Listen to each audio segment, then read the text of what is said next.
In this video, we will examine what happens when the people entrusted to enforce the law become its most dangerous violators. Across 6 disturbing cases, we trace how police training, authority, and insider knowledge were twisted into tools of violence, exploitation, and murder.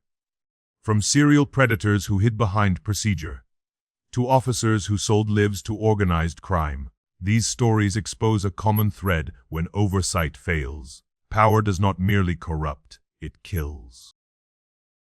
Joseph James DeAngelo, State, California, age 80 years old, sentenced to life. Joseph James DeAngelo was born on November 8, 1945, in Bath, New York, a quiet town that offered no early warning of the violence that would later define his name. In the late 1960s, DeAngelo enlisted in the United States Navy and served during the Vietnam War. Military life imposed discipline, routine, and obedience, traits often praised, rarely questioned. For DeAngelo, the structure of the armed forces reinforced emotional suppression and an ability to compartmentalize violence. He learned to function under stress, to follow procedures precisely, and to detach action from empathy.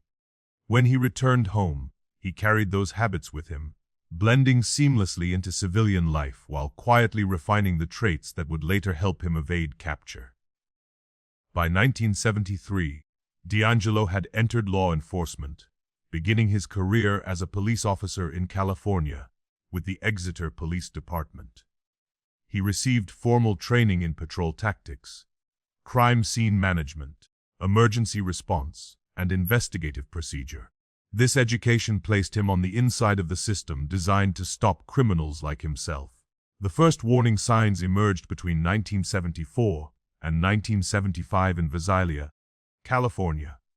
A series of nighttime burglaries rattled the community.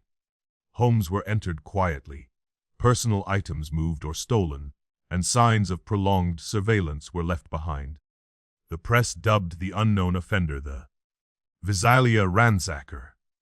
What seemed at first like property crime carried a disturbing undertone. The intruder lingered, studied routines, and focused on women. These were not impulsive break-ins.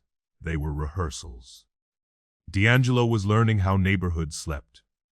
In 1976, DeAngelo's police career abruptly ended when he was caught shoplifting from a hardware store. He was fired but not criminally prosecuted in any meaningful way. There was no deep background investigation, no psychological review, no broader inquiry into his behavior. The system closed the door quietly and moved on. That same year, DeAngelo escalated. The loss of his badge did not remove his knowledge, it freed it from oversight. From 1976 to 1979, Northern California experienced a wave of sexual assaults, unlike anything seen before. The offender became known as the East Area Rapist, or EAR. He attacked at night, often after weeks of surveillance. He listened to police radio frequencies to stay ahead of responding officers. He bound victims using shoelaces or cords found inside their own homes. He stacked dishes or other objects on victims' backs as makeshift alarms, ensuring compliance through fear. Despite massive police task forces, composite sketches, and community patrols, investigators were completely outmatched. The perpetrator understood their methods because he had once been one of them. Between 1979 and 1981, the violence spread south. The crimes grew deadlier. Victims were no longer left alive. Couples were targeted in their homes, bludgeoned or shot after prolonged terror. The offender earned a new name, the original Night Stalker. The transition from rape to murder marked a chilling evolution. This was no longer about control alone, it was about domination without witnesses. From 1981 to 1986, DeAngelo committed at least 13 confirmed murders. Then, as suddenly as the violence had begun, it stopped. No dramatic arrest followed, no confrontation. The killer simply vanished. For decades, the case went cold. Investigators had DNA but no name, no suspect, no clear path forward. DeAngelo lived quietly, married, raised children, worked ordinary jobs. He blended into suburban life, another retired man mowing his lawn. In the 1990s and 2000s, advances in forensic science linked the Visalia ransacker, the East Area rapist, and the original Night Stalker into a single offender. The scope of the crimes became clearer, but the identity remained elusive. Traditional investigative techniques had reached their limit. Everything changed in 2018. Detectives turned to investigative genetic genealogy, uploading crime scene DNA to public ancestry databases. By tracing familial matches, they narrowed the suspect pool until only one name remained. On April 24, 2018, Joseph James DeAngelo was arrested outside his home in Citrus Heights, California. He was 72 years old, a former police officer, a grandfather. The monster had been hiding in plain sight. Between 2018 and 2020, DeAngelo faced charges for murder, rape, and kidnapping. Confronted with overwhelming evidence, he pleaded guilty to avoid the death penalty. In June 2020, he was sentenced to multiple consecutive life terms without the possibility of parole. The court acknowledged not just the crimes, but the systemic failure that allowed them to continue for so long. Today, the DeAngelo case stands as a global symbol of betrayal, of how specialized knowledge can be weaponized, how institutions can be blind to threats within, and how justice sometimes waits decades for technology to catch up. The question remains unsettling. How many other predators learned the system well enough to disappear before science could find them? Stephen Caracappa, State, New York, age deceased, died 2017, sentenced to life. Born in 1942 in New York, Stephen Caracappa came of age in a city where organized crime and law enforcement had long existed in uneasy proximity. In 1969, Caracappa joined the New York City Police Department, entering the force during one of its most volatile eras. Mafia families still exerted real control over neighborhoods, unions, and businesses, and detectives working major cases occupied a privileged position. As Caracappa rose within the department, he gained access to sensitive intelligence, confidential informants, wiretap targets, surveillance schedules, and internal strategies. On paper, he was doing the work the city demanded. In reality, that access quietly positioned him on both sides of the law. By the 1980s, Caracappa's role inside the NYPD overlapped dangerously with the criminal underworld. During this period, he formed a secret alliance with members of the Lucci's crime family, most notably Anthony Jaspipe Casso, one of the most violent mob figures of the era. What began as leaks of information evolved into a systematic operation. Caracappa sold the names of police informants, exposed active investigations, and revealed arrest plans.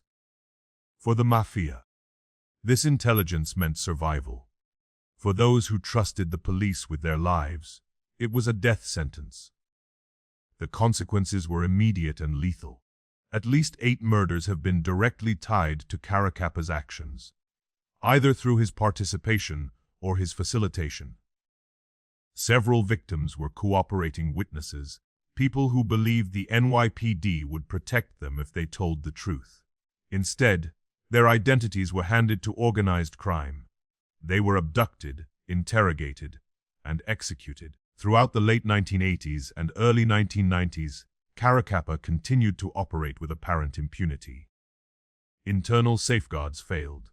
Oversight mechanisms did not detect the pattern. The idea that a decorated detective could be functioning as a mafia asset was almost unthinkable, and that disbelief became a shield. Eventually, Caracappa left the NYPD in the early 1990s, severing his formal ties to the department but not to the criminal world. Alongside his longtime associate Luis Eppolito, he moved across multiple states, maintaining contact with underworld figures while attempting to stay ahead of suspicion. Federal investigators began circling during the 1990s, but the case was difficult to build. Much of the evidence lived inside the mafia itself, sealed behind fear, loyalty, and omerta. For years, Rumors persisted that corrupt cops had facilitated mob executions, but without insider testimony, the allegations remained just out of reach. Caracappa and Ippolito lived freely, benefiting from the same silence they had once sold. That silence began to crack in the late 1990s and early 2000s as federal prosecutors intensified efforts to dismantle the remnants of New York's crime families. Cooperating witnesses, former mobsters facing life sentences, started talking. Their stories, given independently, began to align. They described two former NYPD detectives who provided intelligence and assisted in murders. Names emerged. Patterns became visible. What once sounded implausible now appeared systematic. In 2005, the reckoning arrived. Stephen Caracappa and Louis Ippolito were arrested and charged in federal court. The indictments were sweeping: murder, conspiracy to commit murder, racketeering, obstruction of justice, and civil rights violations. Prosecutors argued that Caracappa had not merely enabled crime, but had become an active participant in it, using his badge as cover. The trial exposed how deeply embedded the betrayal had been, and how long it had gone unchecked. In 2009, a federal jury delivered its verdict. Caracappa was convicted and sentenced to life in prison, plus additional decades, ensuring he would never be released. The court made its position clear: his status as a police officer did not mitigate his crimes, it aggravated them. By exploiting public trust and law enforcement authority, he had multiplied the harm. Each murder carried not just a victim, but a message that the system itself could not be trusted. Stephen Caracappa died in prison in 2011 while serving his life sentence. There was no pardon, no commutation, no reduction. His death closed the legal chapter, but not the moral one. The damage he caused extended beyond the lives he helped end. It poisoned investigations, destroyed informant networks, and reinforced the fear that telling the truth could be fatal. His case remains one of the most disturbing examples of institutional betrayal in American criminal history. A reminder that when those entrusted to enforce the law decide to sell it instead, the cost is measured not just in bodies, but in broken faith. Daniel Kyle Holtzclaw, State, Oklahoma, age 38 years old, sentenced to life. Born in 1987 in Oklahoma, Daniel Kyle Holtzclaw grew up in a household shaped by military structure and strict discipline. In early 2014, Holtzclaw joined the Oklahoma City Police Department. He was young, confident, and newly empowered with a badge, a patrol car, and the legal authority to stop, search, question, and detain citizens. He was assigned to patrol areas of Oklahoma City marked by poverty, heavy policing, and long-standing distrust between residents and law enforcement. By late 2014 and into early 2015, a pattern quietly emerged. While on duty, Holtzclaw began sexually assaulting women he encountered during traffic stops and street encounters. He did not rely on brute force alone. Instead, he weaponized his authority. He threatened arrest. He implied criminal charges. He suggested that compliance would make problems disappear. The assaults followed a consistent script: vague traffic stops, invasive searches, isolation, and coercion. The victims shared more than trauma. They shared the knowledge that reporting a police officer could cost them their freedom, their credibility, or their safety. For months, the crimes continued without interruption. Each assault reinforced the same assumption, that the system would protect him, not them. The victims were disproportionately black women, many with prior convictions or substance abuse histories. In the eyes of the system, they were unreliable narrators. That perception became his shield. In June 2015, the pattern cracked. One woman chose to report what had happened to her, fully aware of the risks. Her decision marked the turning point. Investigators noticed something they could not ignore. Her account mirrored others they had quietly received, but never fully connected. The details lined up too cleanly. This was not an isolated allegation. It was a serial abuse of power. As the investigation widened in mid-2015, more women came forward. Their stories overlapped in disturbing ways. They described being stopped without clear cause, subjected to invasive searches that crossed into sexual assault, and coerced through threats of arrest. The consistency was undeniable. Internal Affairs took action. Holtzclaw was suspended, then fired from the Oklahoma City Police Department. The badge that had enabled the crimes was gone, but the damage remained. In August 2015, Daniel Holtzclaw was arrested.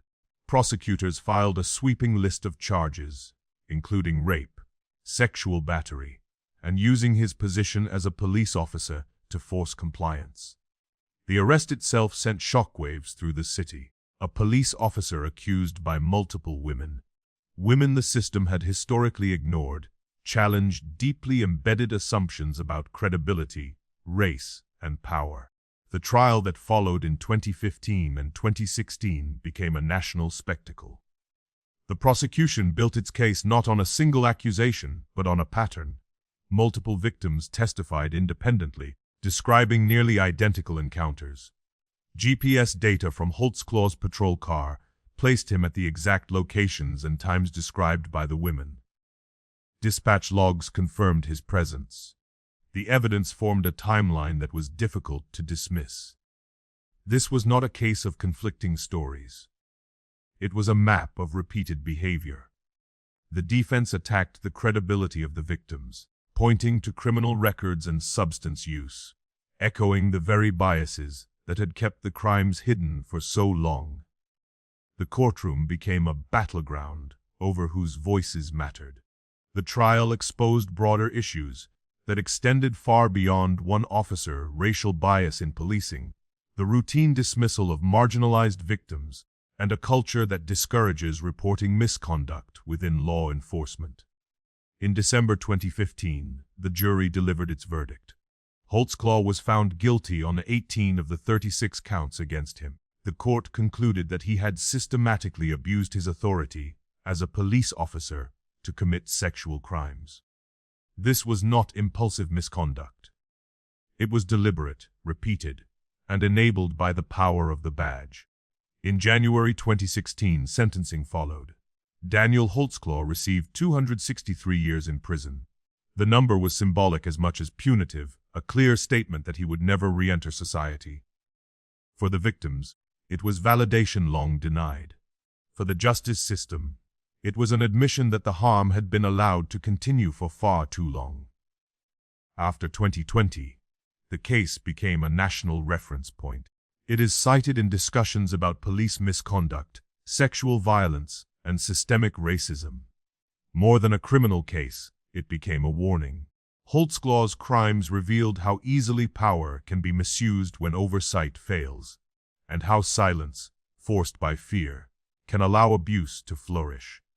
The legacy of the case is not only about one officer's fall, but about the cost of ignoring the voices least likely to be heard.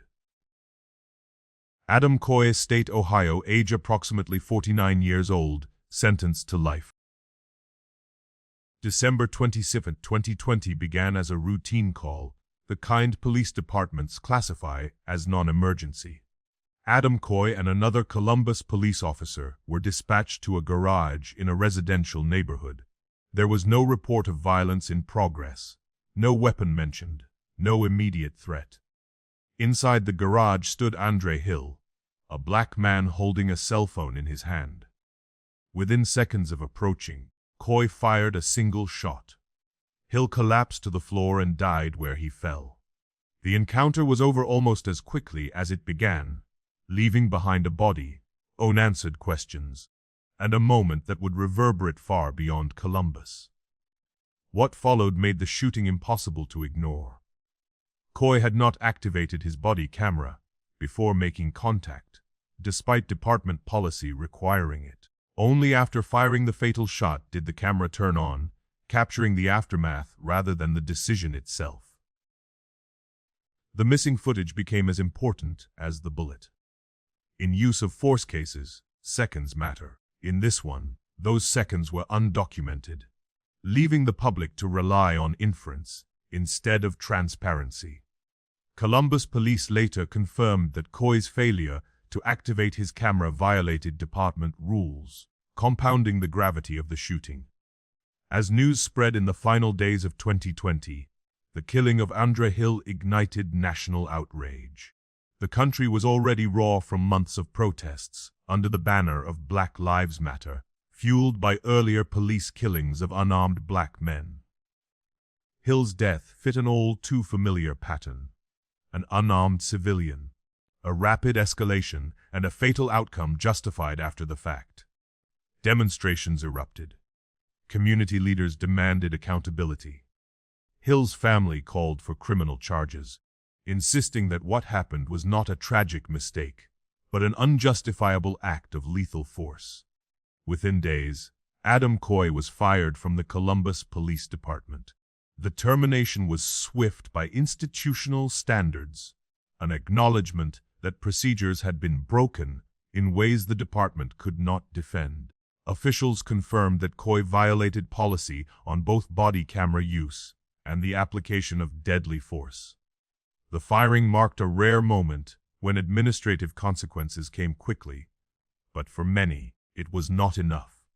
The central question remained unresolved: would this officer face criminal responsibility, or would the system once again close ranks? In 2021, prosecutors answered that question. Adam Coy was formally charged in connection with Andre Hill's death.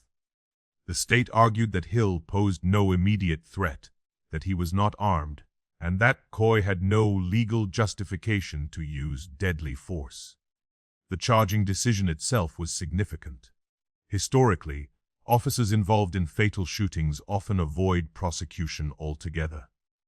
This case signaled a shift, at least in willingness, toward testing police actions against criminal law rather than internal discipline alone. The case moved slowly, grinding through pretrial motions and public scrutiny. By the time it reached the courtroom in 2023 and 2024, it had become more than a single homicide trial. Prosecutors presented body camera footage, dispatch records, and expert testimony on police use of force.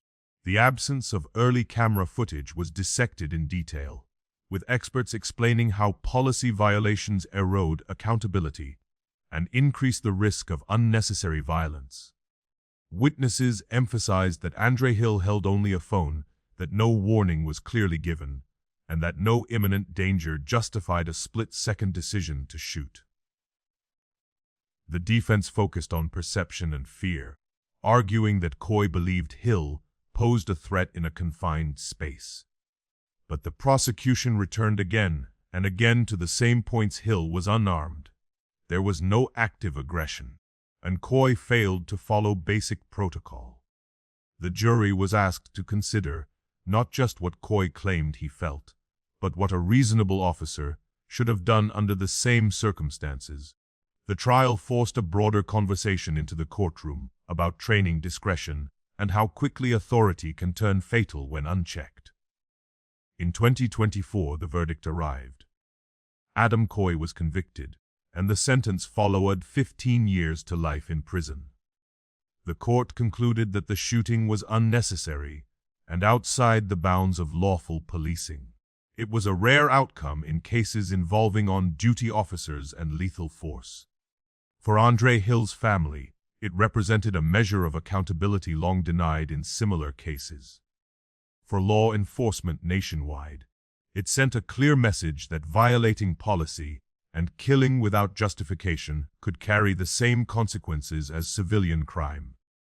The killing of Andre Hill and the conviction of Adam Coy reshaped expectations. It underscored how quickly a routine call can turn lethal, how procedural shortcuts can erase trust, and how accountability hinges on evidence that is either captured or never recorded at all. In the end, the case did not just judge one officer's actions. It exposed the fragile line between authority and abuse, and asked a question that continues to haunt American policing. When transparency fails in the moment, can justice ever truly catch up afterward? Len Davis, State, Louisiana, age 61 years old, sentenced to life. Born in 1964 in Louisiana, Len Davis grew up in an urban landscape where crime and corruption were not abstract concepts, but daily realities. In the early 1990s, while serving with the New Orleans Police Department, Davis moved beyond routine misconduct and into outright criminal enterprise. Investigators would later allege that he leveraged his position to protect local drug traffickers, shaking down dealers during narcotics busts and skimming cash that never made it into evidence. Civilians described threats and intimidation meant to ensure silence. Complaints circulated internally about excessive force and abuse of authority. But the department's culture, long plagued by corruption, absorbed them without decisive action. Each unaddressed warning reinforced the same lesson: power, once granted, could be used without consequence. Before 1994, one complaint stood out. Kim Groves, a civilian with no special protection, formally accused Len Davis of police brutality. Her complaint was documented, placing Davis at risk of discipline and scrutiny. In most systems, that paper trail would trigger oversight. In New Orleans at the time, it marked Groves as a problem. She had challenged an officer who understood the streets, the dealers, and the value of fear. For Davis, the complaint was not a professional inconvenience, it was a threat to his operation. In October 1994, that threat was answered with lethal finality. Prosecutors later established that Davis ordered a drug dealer and contract killer to murder Kim Groves. She was shot to death outside her home in New Orleans. A calculated killing meant to accomplish two goals: at once eliminate the complainant and send a message to anyone else considering speaking up. This was not a crime of passion or panic. It was a directive issued by a police officer who believed his authority extended beyond the law itself. The murder triggered a response that local systems could no longer contain. Federal authorities stepped in. The FBI opened a wide-ranging investigation into police corruption within the NOPD, pulling apart networks that had operated openly for years. Witnesses began cooperating. Drug traffickers described protection schemes. Associates confirmed Davis's role as both enforcer and organizer. The wall of silence cracked under federal pressure, revealing a structure that had allowed a sworn officer to function as a criminal gatekeeper. In 1995, Len Davis was arrested and indicted in federal court. The charges were sweeping conspiracy to commit murder, violations of civil rights, corruption, and drug-related offenses. The prosecution's theory was blunt and unprecedented in its implications. Davis had used his badge as a weapon, ordering the execution of a citizen for exercising her right to complain about police misconduct. The case reframed the murder not just as a homicide, but as an assault on the rule of law itself. The trial in 1996 was a reckoning.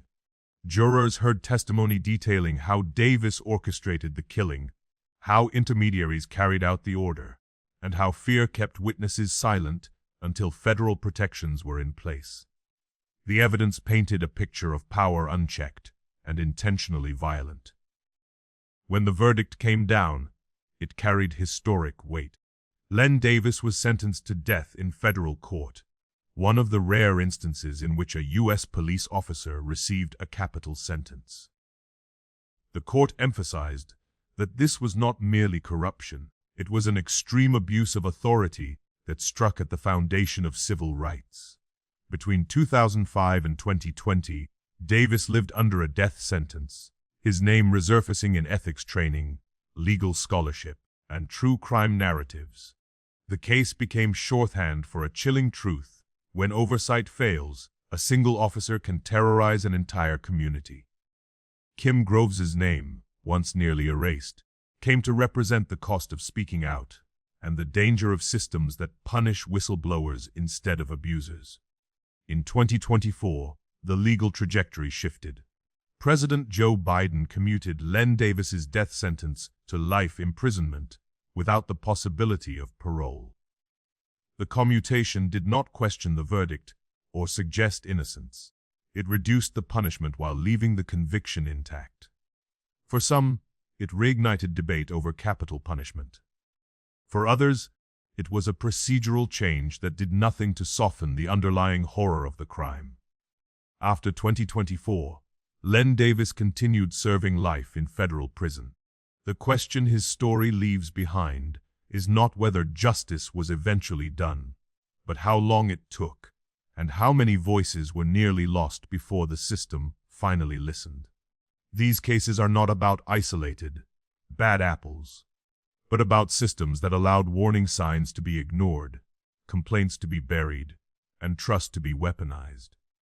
Each victim paid the price for silence, disbelief, or delayed accountability. Justice eventually arrived, but often decades too late.